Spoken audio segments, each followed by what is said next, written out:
All men dream, but not equally.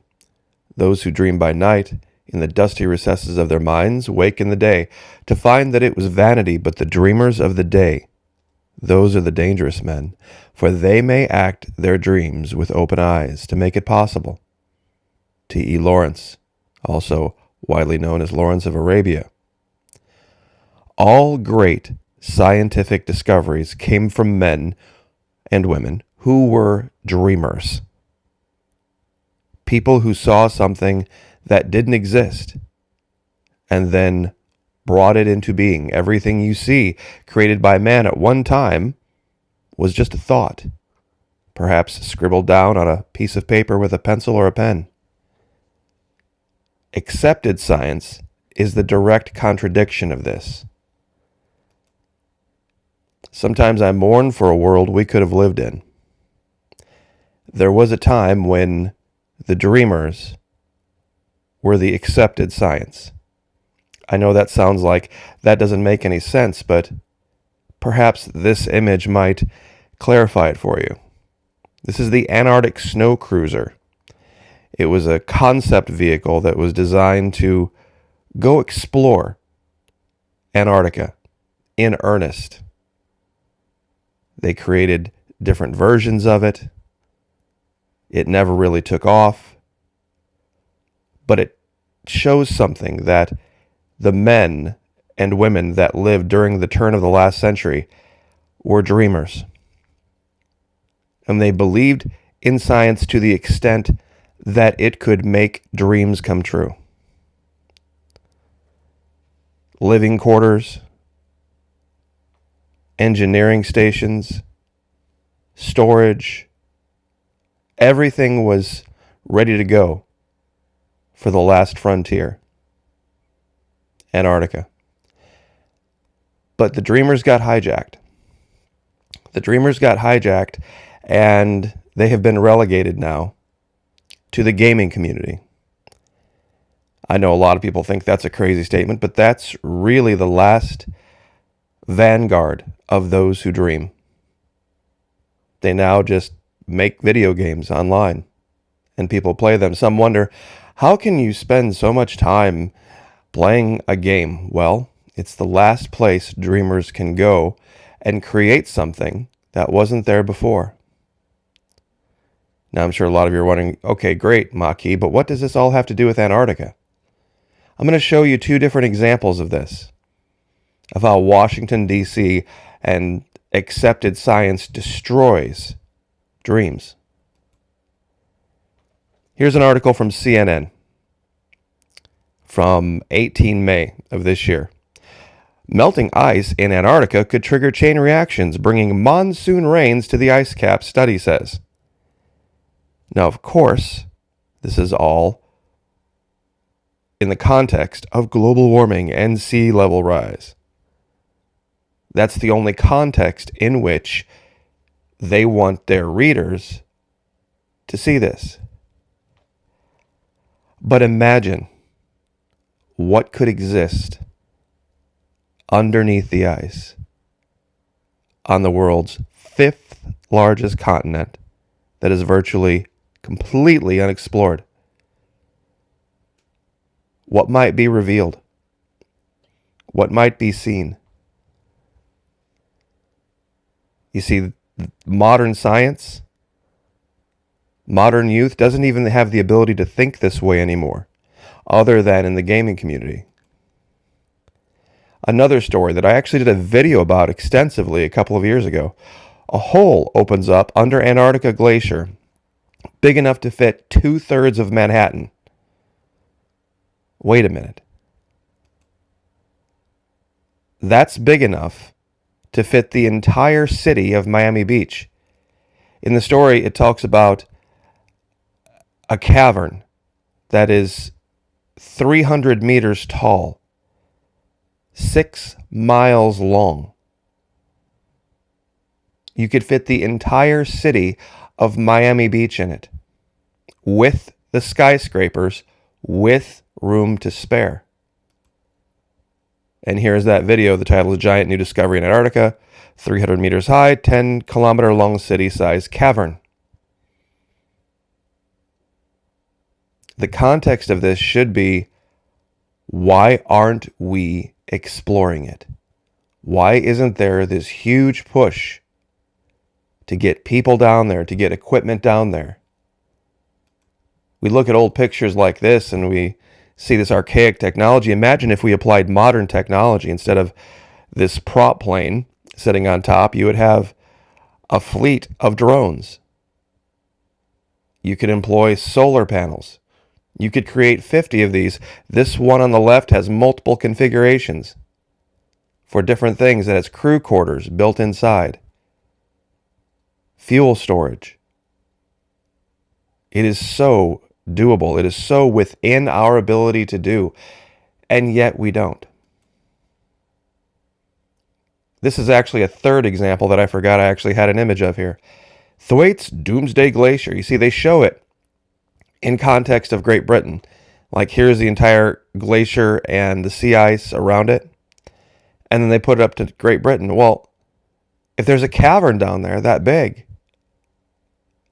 why aren't we exploring? Why are we not looking into this? Why are we just using it for fear porn, for global warming? This is how big the area is using Google Earth Pro. Now I'm going to zoom out. Now remember, this is the entire city of Miami Beach, including the skyscrapers.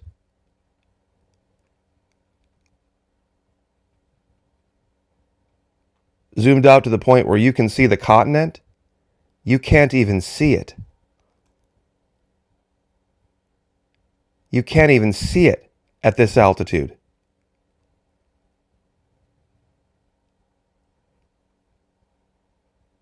Now, if that could exist here for over a century and nobody know about it until 2018 or 2019,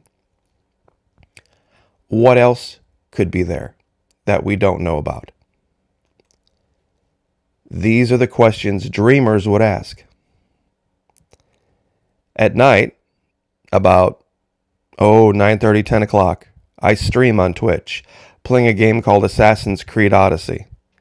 It is a fantastic game in the sense that it is expansive. It is a huge, free, open world that has a level of detail that is just jaw-dropping. Those of you who have been with me there know what I'm talking about. You explore ancient Atlantis. You explore all of the Greek world. You explore the underworld, the Elysian fields. And when I see games created like this, in this level of detail, the storylines are amazing. The different things that you can do. It's not just doing one thing over and over again. It just literally never ends. And it makes me think, wow, the real scientists, the real dreamers, the T.E. Lawrences of our day are coders and gamers and game creators, dreaming up worlds that are so fantastic and unbelievably detailed that it literally just grabs your mind and you can disappear into it. People wonder, how can you spend 2 or 3 hours playing a game? You just get lost in it. This is just a screenshot of the DLC Fate of Atlantis, where you hop onto one of these little canoes. Even this little tiny canoe that you can row through this little lagoon, the detail level of this blanket that you're standing on and the flowers and the water in the shell, it's just amazing. But it begs the question. It begs the question. Why aren't we exploring like the ancient Greek did? Why aren't we exploring like even those 100 years ago in our country did, or wanted to? That was the whole point of science. You're just watching some video of gameplay where you have a boat and you're going after a pirate ship. This is one of the more popular parts of the game where you can go and sink ships and do ship battles. And, you know, it is what it is. Sometimes you just got to have some fun. Contrast. Florida ruled to be in violation of science for not having more people succumb to what science said should have been. That's the reality of the world we live in. And you'd have to ask yourself, those who believe themselves to be the scientists, the authorities, who are they really? Even the King of England himself, that saw the colonies as just so many people to be ruled over, would have never had the concept or the idea of telling people they couldn't go explore the world. He would have never had such hubris to say, you may not get in that ship and sail in that direction and go to this place and explore.